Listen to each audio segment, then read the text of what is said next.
In this era of grave spiritual crisis, it is not enough to simply know about your Catholic faith.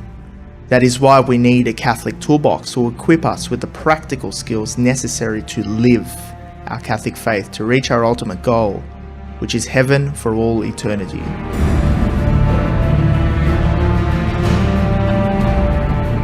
Do not merely listen to the word and so deceive yourselves.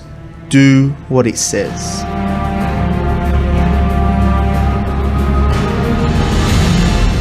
Join us every Tuesday night at 8 p.m. for the Catholic Toolbox as we hand you the tools to go forth, live the faith, and change our modern world today. Live on the Voice of Charity.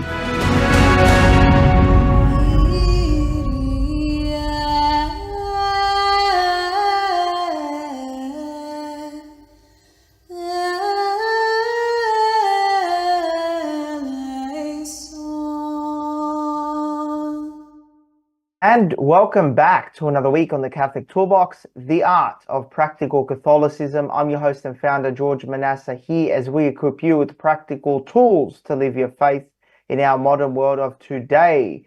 And this week, I welcome a friend of mine, Kevin Bailey. Welcome back to the Catholic Toolbox. Great to be here, George.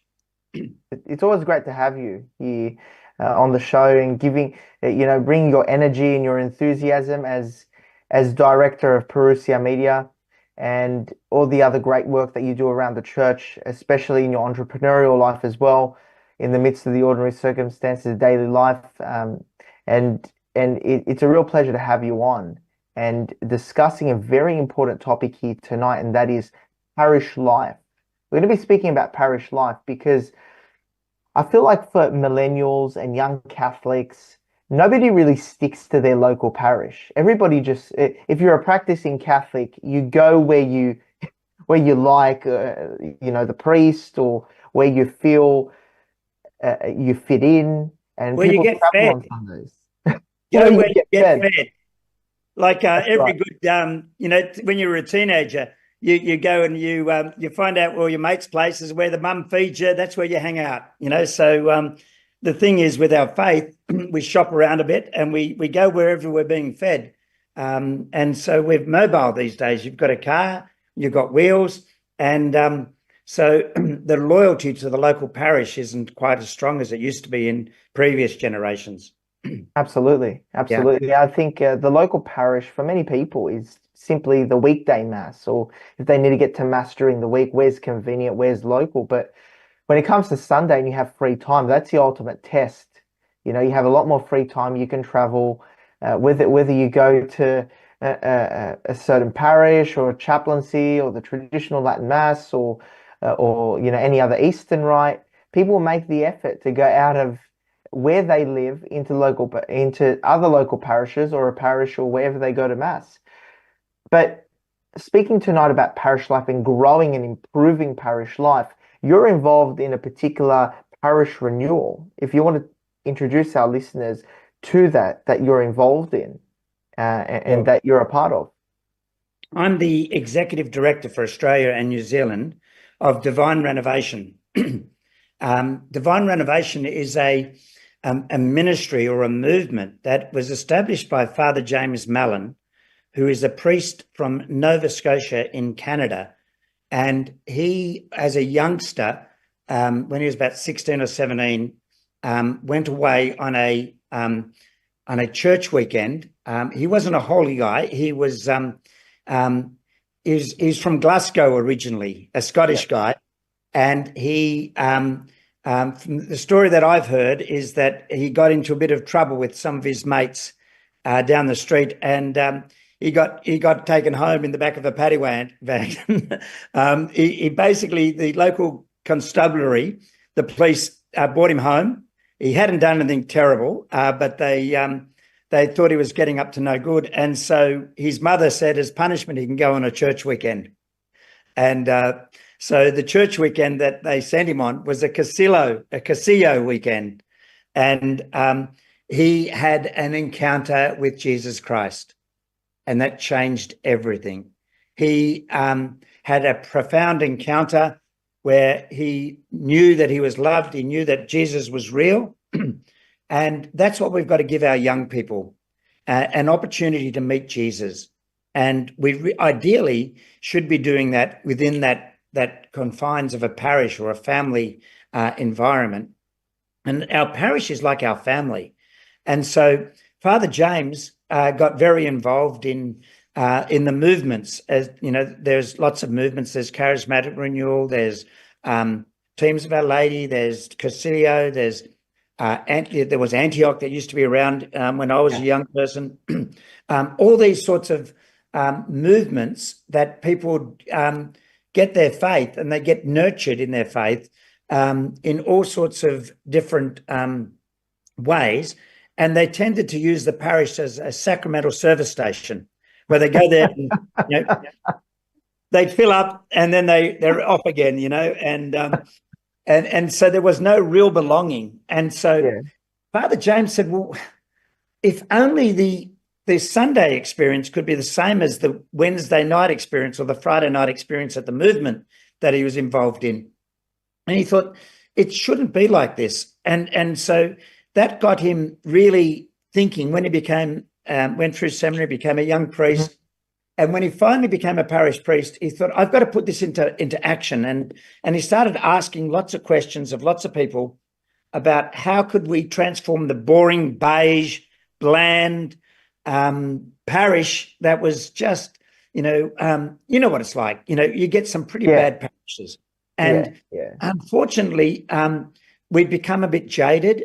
And so he set about focusing on what's needed and started really trying to understand. And he struck upon three keys that were fundamental. And the first key to have a vibrant, loving environment in a parish is that it needs to be embodied in prayer. We've forgotten, if you have a parish that has adoration and really has rosary, adoration, lots of the traditional types of piety, and devotion. And so we've got to really pray for the power of the Holy Spirit to really transform. We can't transform our churches and our parishes. It's a bit like if you've got customers that have left your organisation because they're disappointed or disillusioned or whatever in the business world. It's really hard to get those customers back. If I'm a customer, for example, if I had my accountant that I was dealing with and I decided to leave him and go to a different accountant to get my tax work done, and then after a number of years, I don't like the new accountant, the chances of me going back to the old accountant that I didn't like are about 1,000 to 1. The same thing with church. When people leave the church, it's really hard to get them back. And what we've got to pray for is that they have an encounter with Christ and that they have an opportunity to really turn their life around, and then they voluntarily want to come back. But we've got to have a place that is welcoming for them. And so the second really important key is to have a parish that is welcoming, that is reaching out to the people outside of the parish. A parish should be the only club that exists for its non-members. Most clubs exist where they provide services to members, and whether it's a leagues club or whether it's or affiliate members. Affiliate members, exactly. And really, with letters of recommendation. We are called to be fishers of men. We're called to be out there bringing in new people, so that we need to be invitational. A parish needs to have ways of reaching people outside the parish and inviting others to come into that community. But in order to do that, you've got to have really good leadership. And in the old method, the old style of leadership, it's very lonely being a parish priest. Often they don't have an assistant priest. Even if they have an associate priest, they feel that the burden's on their shoulders, and they try to lead from this dictatorial, do as I say type thing. I make every decision. Every time someone wants a decision made, we've got to ask Father, because under canon law, the priest is the leader of the parish. Yeah. What Father James recognised, and I've recognised as well, I came from a military background, and then I've been involved in business for over 30 years. And the best types of leadership is where you actually lead out of a team and you have backup and support. Even in a marriage, if you don't lead as a team, the kids know how to put one parent against the other, pit them against the other, and said, oh, dad said I can do this, or mum said this, or they try to actually divide and conquer. And so what Father James came to the conclusion was that the best way that he could lead was out of a senior leadership team, because he hasn't got all of the charisms of leadership. He hasn't got all of the opportunities to reach different people and do different things. He's got lots of blind spots. So what Divine Renovation grew out of was his desire to transform his parish of St. Benedict's in Canada into a parish that was thriving and alive, and where people came to meet Jesus and know Jesus, and that they invited others to come to know Jesus. And so those three keys were the power of the Holy Spirit, the best of leadership, and the opportunity to be missional or reaching out to others. And so there are lots of parishes that have got, when you're trying to provide services for your parishioners, the priest ends up feeling like he's drinking out of a fire hydrant. Everything is coming at him non-stop, and is so busy. And it's important to maintain the flock. Most people go into the priesthood because they want to be shepherds. They want to look after people. But if you're a shepherd, a good shepherd, feeds his sheep, and he's, Jesus said to St. Peter, "Feed my sheep, feed my lambs." And you know what you feed sheep? Any idea, George? What Grass. the sheep? Grass. Yeah. Now, you want grass-fed. You want grass-fed. Grass-fed sheep, absolutely. Now, I think they only eat grass. Yes, they do. Yeah. And okay. so the idea is that if you feed sheep grass, so that the bait that you're using, if you're going to become a fisher of men, you put grass on the end of your fish hook, you're not going to catch many fish.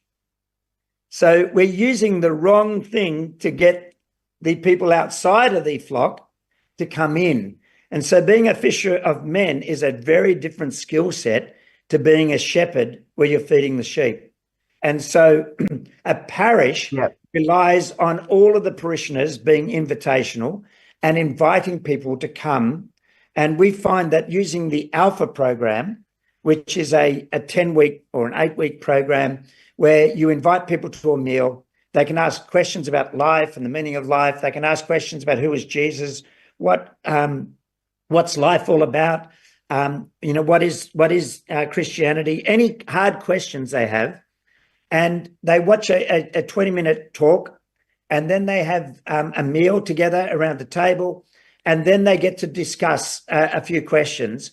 And that environment seems to work really well for giving people an on-ramp to come and taste and see and to explore our faith. And what happens is people belong. They feel like they belong to this group, and then they start to believe, and they have an opportunity to invite Jesus into their heart. Yeah. And then what happens is they start to behave. But unfortunately, we've got it the other way around. We try to make people behave before they can belong, and then they can believe. And so, when they believe, and so what we've got to do is we've got to flip it upside down and get people to belong and accept them where they're at, where they might be living in sin, or they might be broken, or they might be, have all sorts of problems. They can come along and they can actually have a meal with us. They can enjoy the company. They feel that they're not criticized or judged. And then gradually they start to believe, and then they can repent, and they can actually belong.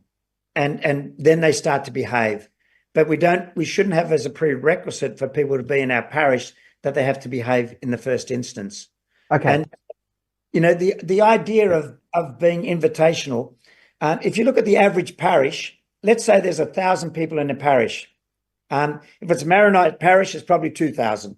Or 50,000. or 50,000. Let's say on average, let's say 500 to 1,000 people are going to Mass on Sunday. And then you have the RCIA, and people are coming, new people coming, adult baptisms. Yes. If you had 5 or 10 people in your parish getting baptized, you would think you're doing really well at Easter. So every year, if you got 5 or 10 people coming to faith, then you'd think you're doing really well. The trouble is we have more than 5 or 10 people dying every year and going out the back door. So if we have 5 or 10 people in a parish of 500 to 1,000 people, that means that on average, people in that parish are bringing, on average, one person to Jesus per century. There's 1,000 people in the parish and 10 people per year. Yeah. For the parishioners in that parish, they're only bringing one person to faith per 100 years. That is appalling. We are per person. In everyone in the, it's all our responsibility. It's not the priest's responsibility. It's every baptized Catholic's responsibility to be sharing the faith. That's shocking. That really is shocking. It is damning. Would you accept that as an entrepreneur running a company from your employees? As an entrepreneur, as a businessman, if I had a business that people were bringing one customer per century, I wouldn't be in business for very long. In our Catholic schools, we have 98% of kids matriculating or finishing HSC. 98% of them are not practicing their faith by the time they finish Catholic education. We have about 2%. Those are the numbers. We've got now 92% of Catholics are not practicing their faith. 8% of Catholics go to Mass every Sunday. And even a smaller percentage go to confession. And so what we've got is a challenge that's put before us, that we don't have to be this way. You know, one of the things that Divine Renovation has been established to do is to bring hope to priest, life to parishes, and people to Jesus. Hope to priest who are jaded, and it's not their fault. They've just become burnt out and feel like the hopelessness of the whole thing. So they just go through the motions, and they're not much fun. And the time has come to put fun back into the life of our priests and fill them with joy and hope. And when you bring life to parishes by having a senior leadership team working with the priest, transforming the parish, and actually finding people to come to rejoin the parish or to actually come to the Catholic faith for the first time, they become like reformed smokers, and they're so on fire for the faith. You know, new Christians are unbelievable. And so they then volunteer to do other ministries within the parish. So they can run the soup kitchen, or they can do the some of the courses on, you know, the Bible timeline, or they can do some of the programs that we offer parishes with Parousia. They can get involved in helping young couples that are bringing their children for baptism, or they can be involved in the sacramental program, or they can be involved in running Alpha or doing other things. And so, or a mum's Lenten program. All sorts of people start to volunteer, and so that everyone in your parish should be a volunteer. They should all have to have a working with children's check, because everyone's got a job. The bark of Peter, the parish, is not a cruise ship where you get services and people should be grateful you turn up. It's a battleship where you've got a job to do. Everyone is on task, and everyone's got a job. And so if we could actually just turn things around to have, instead of one person per century, imagine if every person in your parish brought one person to Jesus every decade. We would have 100 people turning up for RCIA every Easter, not 10. And not to mention all those people having families and children and compounding over 10 to 20 years and 30 years. Oh, it's a game changer.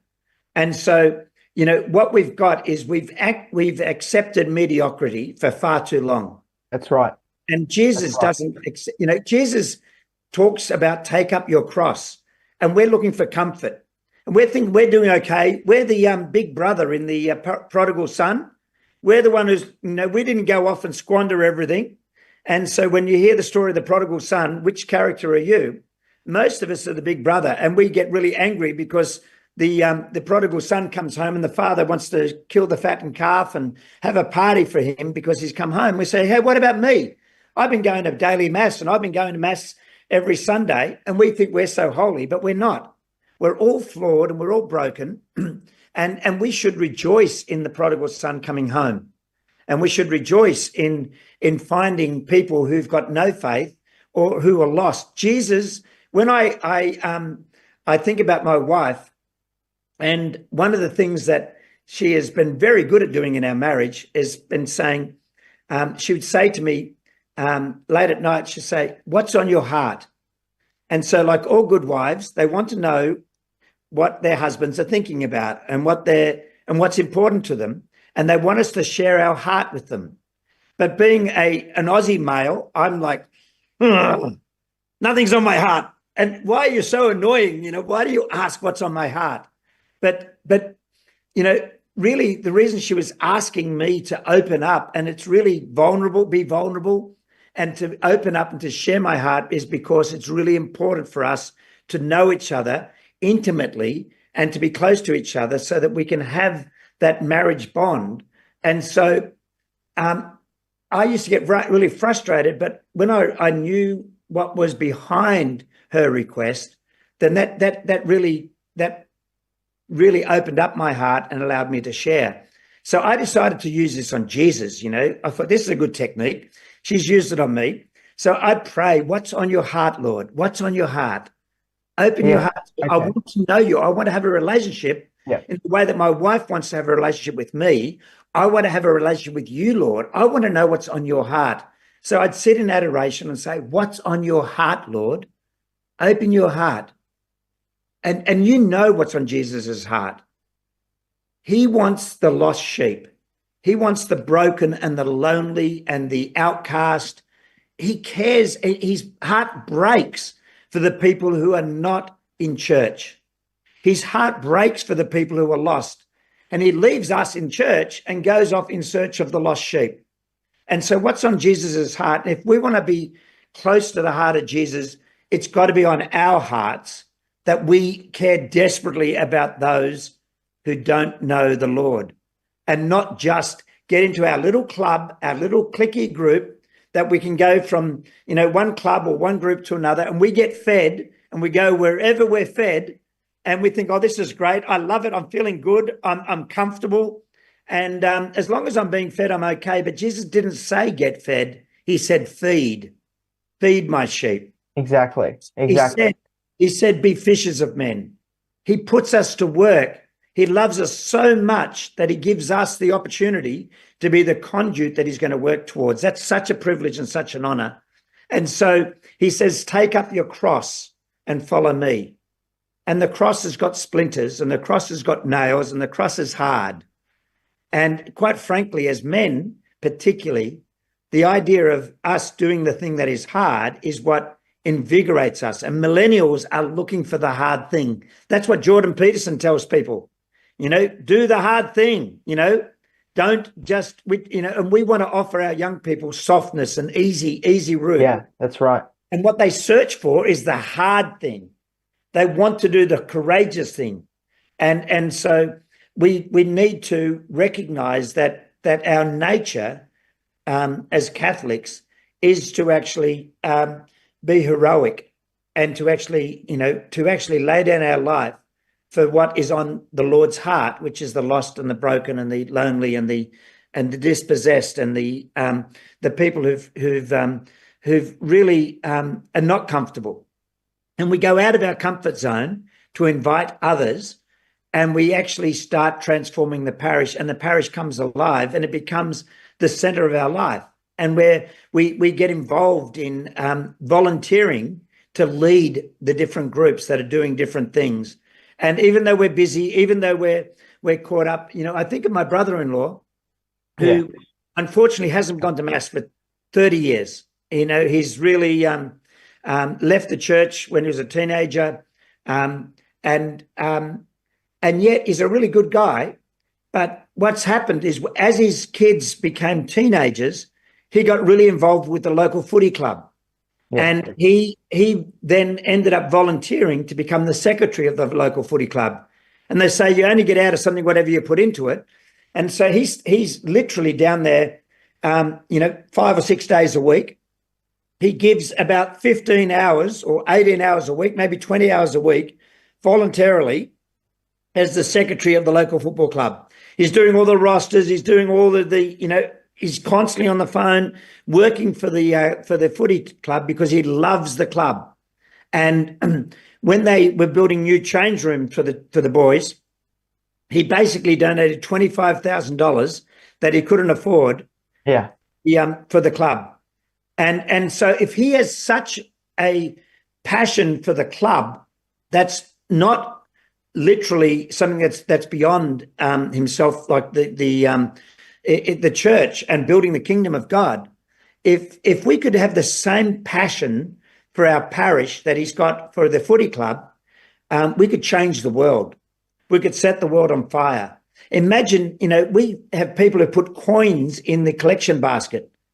We don't give sacrificially. We just put a few coins in and we think we're good enough because we just turn up. But, if we actually... That's true. Very, very true. Volunteered 15 hours a week for our parish because we love it so much and we're so involved and we don't have to get paid for it, like my brother-in-law doesn't have to get paid to be the secretary of the footy club. And we actually donated $25,000 to build an adoration chapel or to do something else in because we felt so fervently about it. Can you imagine if everyone in the parish had that same attitude? It would transform that parish dramatically. And so what we're seeing is lots of, the seminaries are filled with young guys coming into the priesthood when this is the hardest time ever to be a Catholic priest.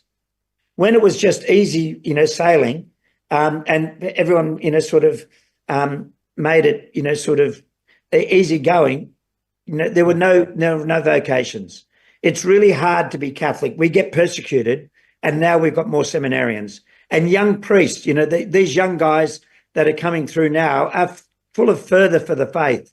And so we want them not to be broken and jaded like the guys who are in their 60s and 70s have just worn out and given up hope. We want to renew the hope for the older priests, and we want the younger priests to know that we've got their back. The number of times I meet priests and I say, Father, I've got your back. Whatever happens, I'm here for you. And so what we do at Divine Renovation is we provide coaching to coach priests on leadership. They've had no training on leadership in the seminary. They've got no idea what leadership is all about. In business, we send people out to courses on leadership. We train them continually. We assess them. We hold them accountable. And we give them a leadership team to lead with. And so we're doing the same thing for parishes, for priests.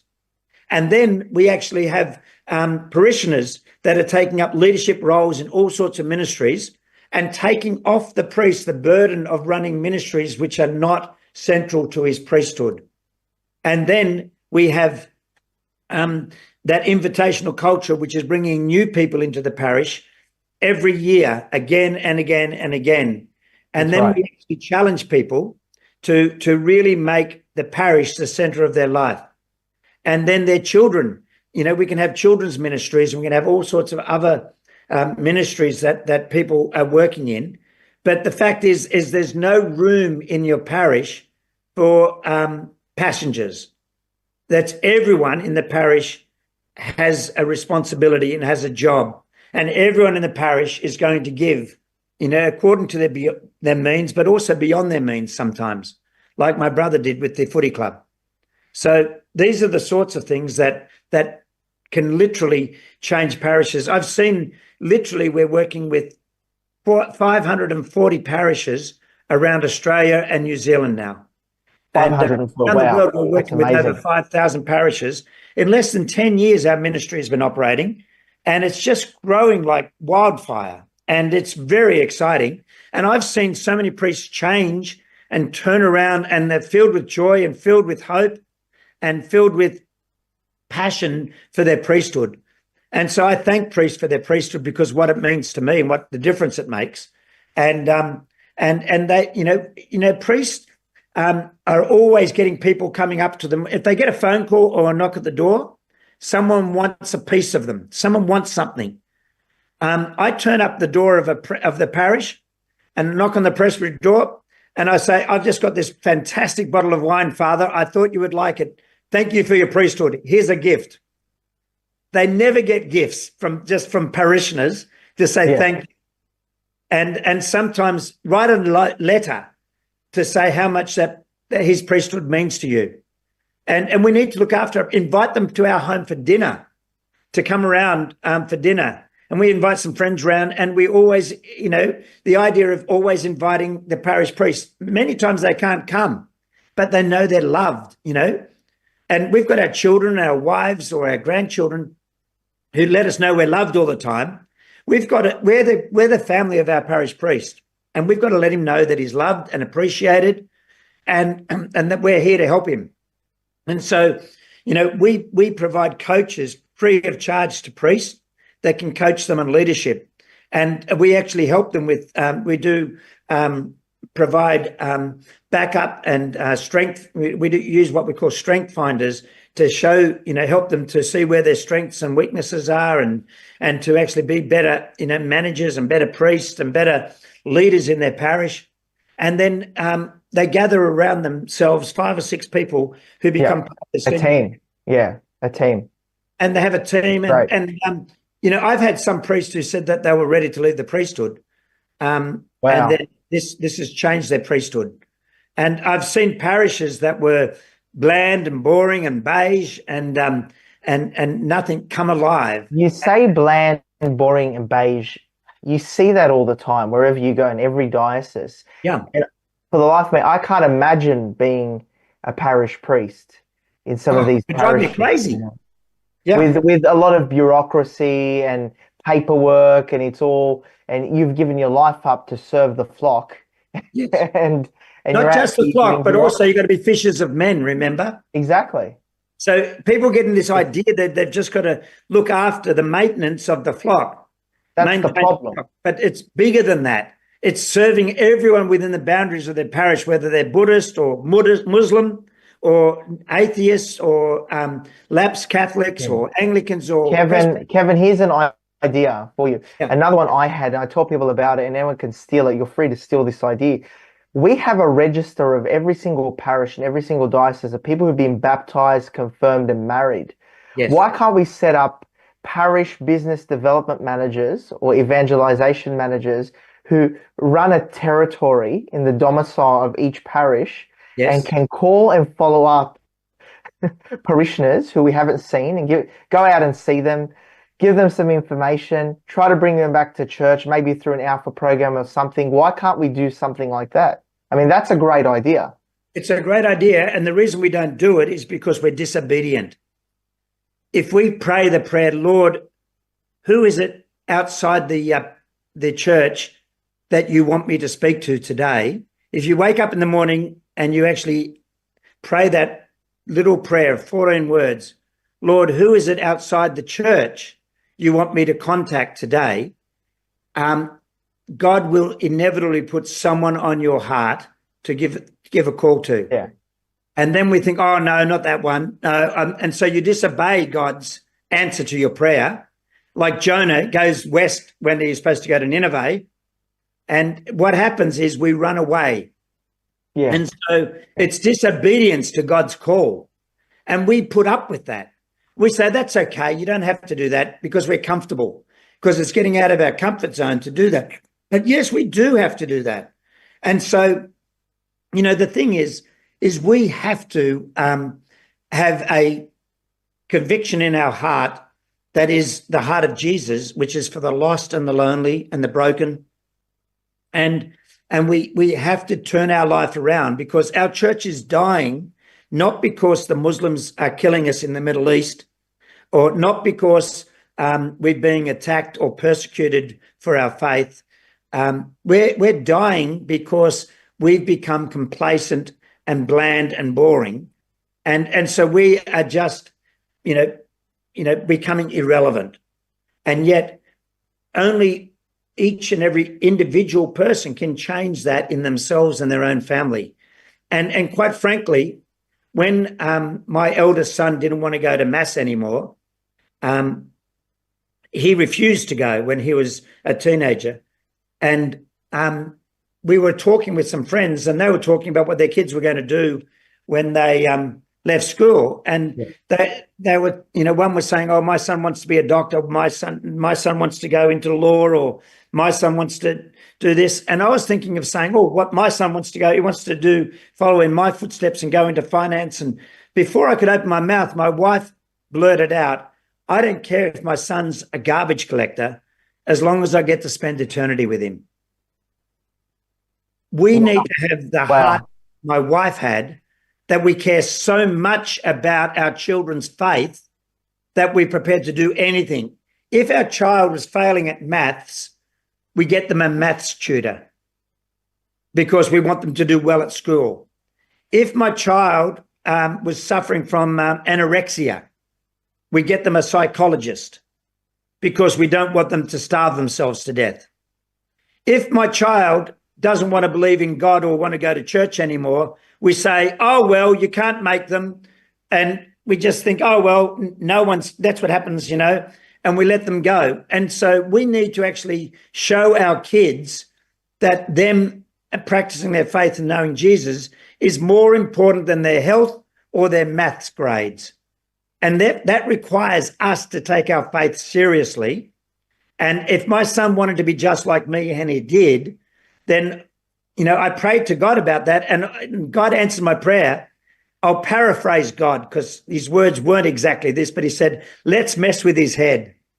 If he wants to be just like you, why don't you quit your really high-paying job and making all this money and being successful and all the things that you think he wants to be like all those things because his dad is all those things.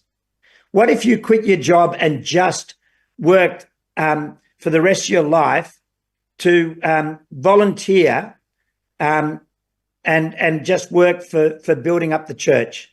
So I went, "Oh my God, no," and every excuse. But finally I had to say it was so important to me, to my wife, that my kids, because my eldest son wasn't going to go to Mass, none of the younger kids were going to go either.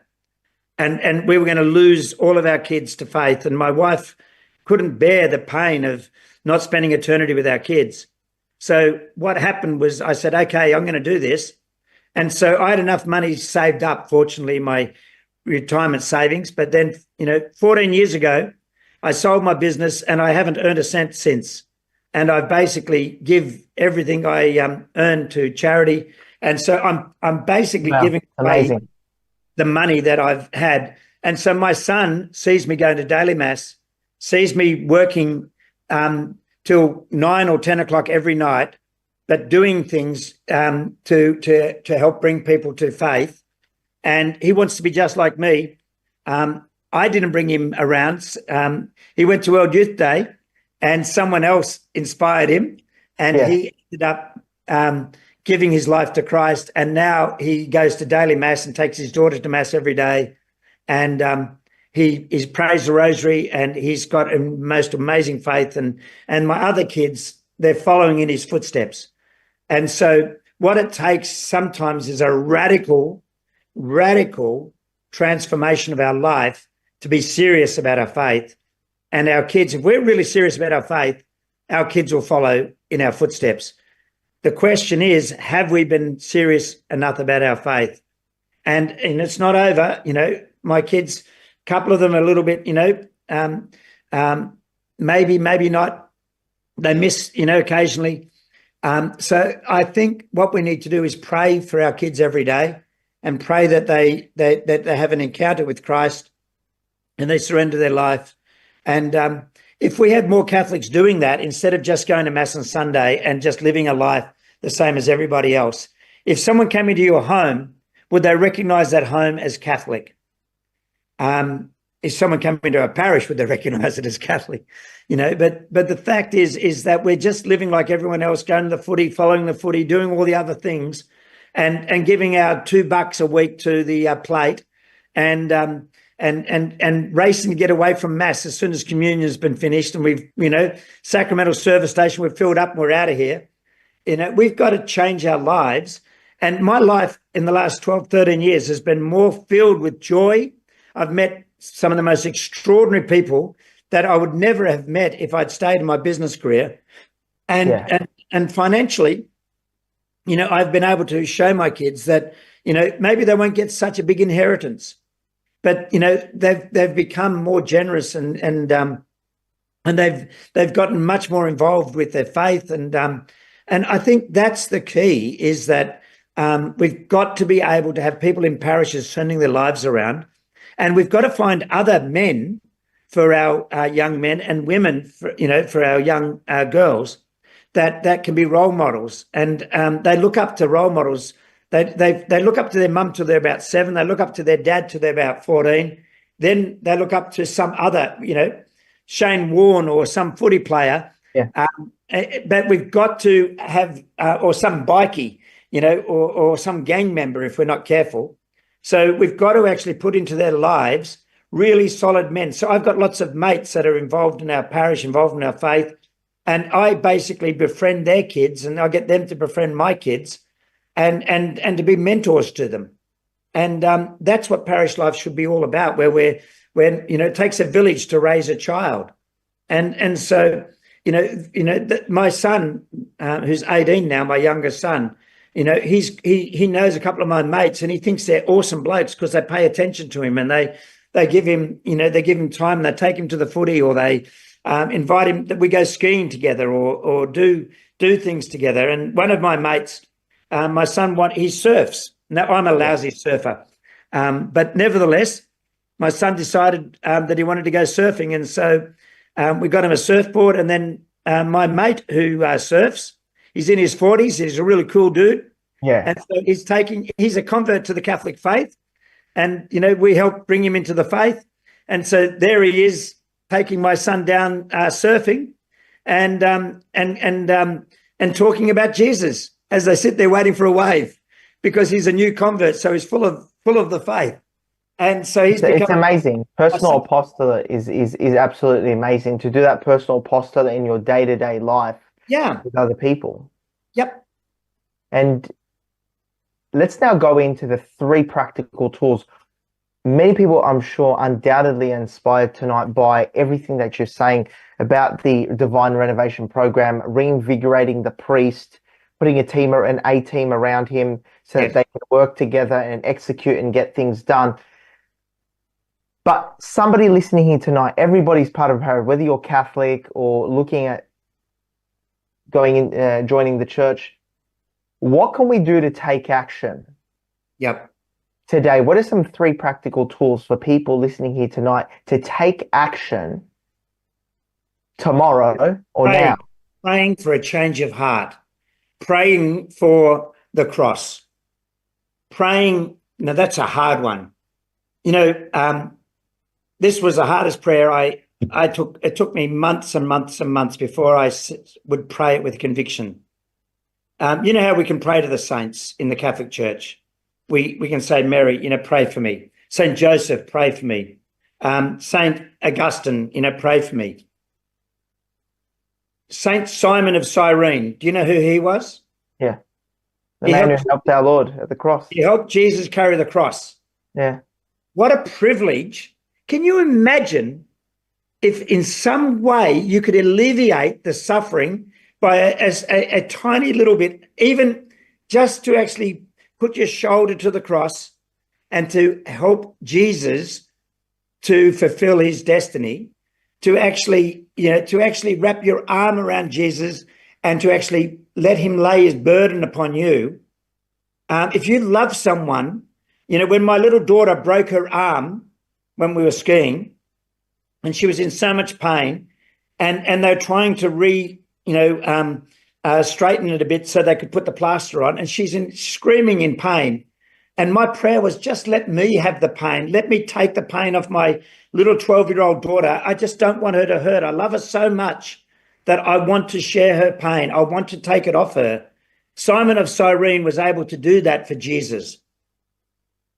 And so I thought, okay, I'm going to ask Simon of Cyrene, can you pray for me to help to help Jesus carry the cross that burdens him of the people who don't know him or are not. Could I help carry his cross like you helped him carry his cross?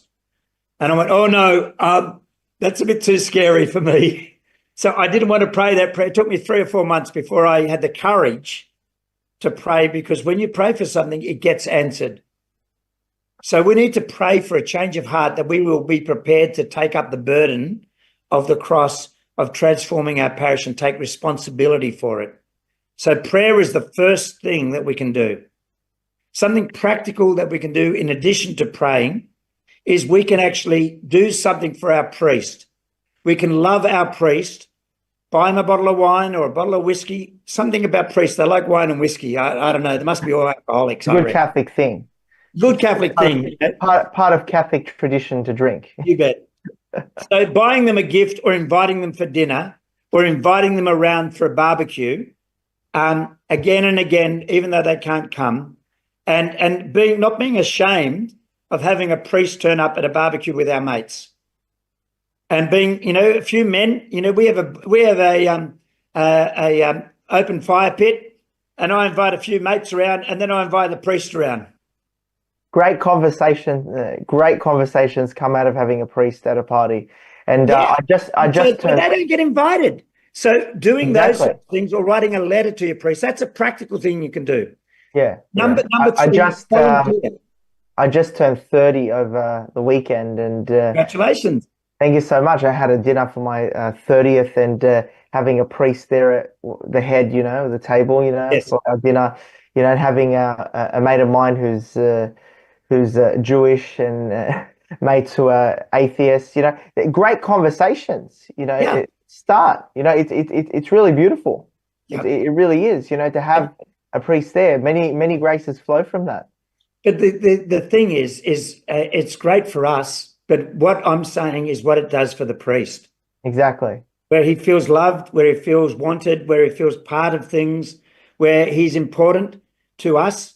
And we're not asking anything of him. We're asking, what can we give you? How can I bless you, Father? What do you need? What can I do to bless you, to give you something, to help you, to assist you, to let you know that you're loved? I've shouted priests to go on a pilgrimage. And they're like, this is something I want to do for you, and it's just amazing where they think, well, why are you doing this? No reason. So that's another thing that you can do. We're supporting them in their vocation, because many priests lose their vocation. Yeah. You and I have heard many stories where good priests, leave the priesthood because they're overwhelmed by bureaucracy, they're overwhelmed by so many things, they're not supported in their vocation to which they gave their life to. And then no wonder the devil capitalizes on that, and we're all human, and they end up leaving the priesthood. I mean, it's shocking if we don't support our priests.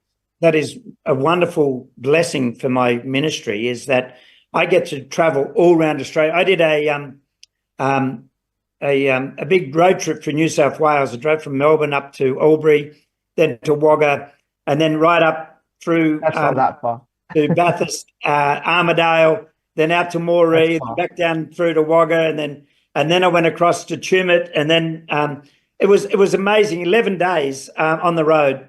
Every night I stayed in a presbytery, and I bought a gift for each priest, a bottle of wine, and we had dinner together, and we talked about what's going on in their parish, and it was that's one of the blessings, is I get to befriend some of these guys that are quite often lonely, and their own parishioners are not befriending them. And so that's really important. Another practical thing is volunteer. Tell your priest, I'd like to run Alpha in our parish, and get a few people together. And it's so easy to run because you just put a videotape on, and you and then they give you all the questions, they give you all the materials, all the resources, and you get some people who sit as a table host, and we give you the training. I'm on the board of Alpha Australia as well, one of the other ministries that I'm involved in, and that's a practical way. You could run a Jeff Caven's Bible timeline that in your parish. and you can just volunteer to do 10 weeks where you sit, where you actually put something on for people to learn a bit more about the Bible. You can actually, there's so many things you can actually volunteer. One of the things my wife and I did when we had young children, we said to the priest, you know, when people come to the priest and they say they want to get their kid baptized, but they're not practicing, they're not in the parish, and then the priest has to do some preparation for baptism, and so after the child was baptized, you won't see that couple again until the child turns 5 and they want to go to the local school, and then they start going through the parish, you know, a few things with the school when they do first communion and first, you know. But what we did was we suggested to the priest that we would have a home mass where once a month, and we'd get the names of every person who was getting their children baptized, and we'd invite them. And every month there was 1 or 2 extras. And so by the end of 2 years, we had about 20 families or 30 families that had had their children baptized. And every month we'd invite them to come to a mass at our place, and we'd order in pizzas and wine at the end of mass. Beautiful. And we just gave everyone pizza and a bottle of, and we had a glass of wine. And what happened was some of these couples would just come and they sat a social time with us. And so all the kids used to call it the pizza mass. And an easy thing to do. And so as a ministry, that's something you could do is say, could we, and then our parish priest came and said mass. Another thing, and so just getting involved in the First Communion program or confirmation, or there are so many things and jobs and tasks. You could actually help run a soup kitchen or get adoration chapel going, or the things that the priest doesn't have to do, but if lay people volunteer to get people together. So yes, it's hard. You've got to give you some time. You've got to volunteer. You've got to get involved in things. But I can't believe the number of people that are so lazy that they don't volunteer. They don't get involved in the parish. And so, you know, people, it's easy. It doesn't have to be something major. It doesn't have to be something major. I know it sounds like we're doing so much, but it could be one thing where you start one of these one little ministry. Things that I could rattle off hundreds of jobs, hundreds of things you could do. Write a letter, give a bottle of wine, invite a priest around to a fire pit, invite a priest around for dinner with your family or with friends. Run a 10-week course, which sounds like it's big, but you know, surely you can do it, and then it comes to an end.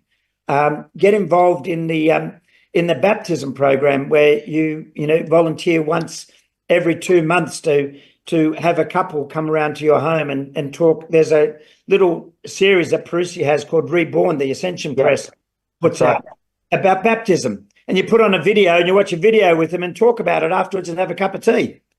It's not too hard. You could do that, you know, for 3 weeks, and then they get the child baptized. You go to the baptism. So one person from the parish knows them and is at the baptism so that they feel they belong in the parish. You know, like if you did that once every 2 or 3 months, you know, there's lots and lots of things. If you only want to do a little thing, you know, my question though is first pray for a change of heart so that God transforms your life, so you take up your cross and you do more than one little thing. You know, I'm sick of giving everyone the minimal, you know, the minimum viable business plan, the minimum viable product. Sure, do that. But, you know, my sense is step up and your life will never be the same. And it transforms you as well as transforming your parish, as well as transforming the way I think about it is, what else do we want to be doing with our life? Yeah. Our skills, our time, our money, and our entrepreneurial spirit. What else do we want to be doing with that other than using whatever skills we have in a secular sense or personal sense and put that into the church? What else do we want to be doing to save souls? I can't think of anything better to be putting our resources and energy and spare time into. You know, if this is the meaning of life, and this is the ultimate goal of life, is to become saints and get to heaven. As Patrick Calvin says, be a saint. What else is there? Exactly. And you know, the alternative doesn't bear thinking about. And so, and I'm sure you've realized this and seen this in your life, is God blesses you tenfold. When you are generous, he blesses you, whether it's financially, whether it's different blessings with friends, with family, opportunities. He blesses you tenfold, whether it's secular blessings or blessings in your faith. He blesses you. When our Lord sees you trying and doing your best, he blesses you in the end. Life is so much more fun. Yeah, I'm having such fun. I've never. I can feel your energy through the screen. I can feel it. Unbelievable.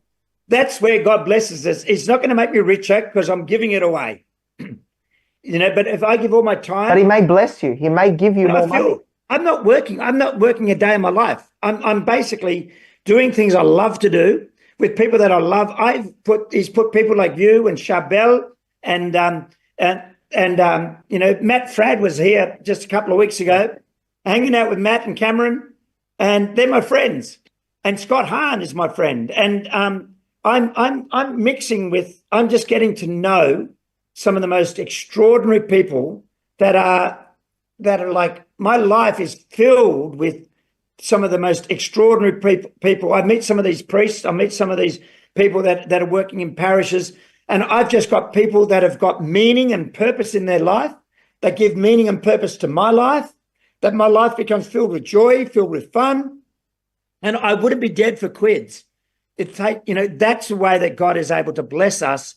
And my family life, he blesses me, my children, and he gives me so much joy, and just reinforces as I surrender. The more I give away to God, I surrender my time, I surrender my talents, I surrender my treasure, my money, and I surrender my influence, my capacity to influence others. I put into influencing for the sake of Christ. And that's why God gave me each of those different skills. And so I feel like I'm living the life that I was born to live. And I'm sure, and I see that in so many others, that they come to work, they come to their parish, they come to the things that they're doing. It's not a drudgery. I think of taking up the cross, and I'm expecting to take up the cross. But what happens is sometimes things are really hard, but there's so much joy that comes behind the scenes, that I have so much fun, and people that I see having fun, and that gives me joy. So, there's so much to be done, and I just think I could do this for the rest of my life, and it's just so worthwhile. And it's exciting. It's so much better than buying a Lamborghini, I can tell you. Not that I've ever bought a Lamborghini, but, quite frankly, it's really impractical. When you take kids to school, everyone dropping off the kids at school. Better cars than Lamborghini. In Australia, everyone looks at someone in a Lamborghini and they try to see if you're famous. And if you're not famous, they say, idiot, what an idiot, what a poser. So the thing is, you think you're showing off, but, it's like, people aren't jealous of you. They just think you're a, one of those guys.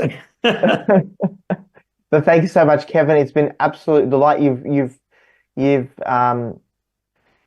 brought a fire, to this episode, and I'm on fire again, to continue to renew the church, to work in whatever capacity we can on a parish level, personal apostolate level, on an apostolate level.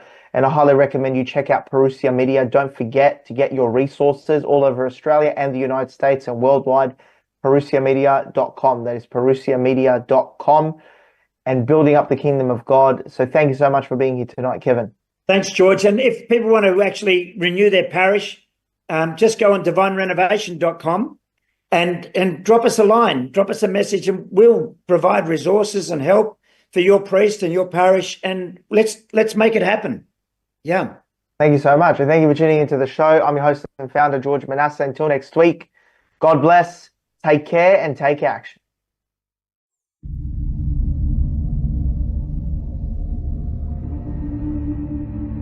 In this era of grave spiritual crisis, it is not enough to simply know about your Catholic faith.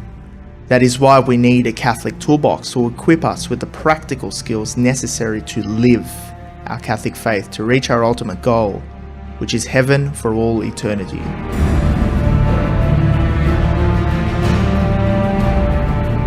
Do not merely listen to the word, and so deceive yourselves. Do what it says.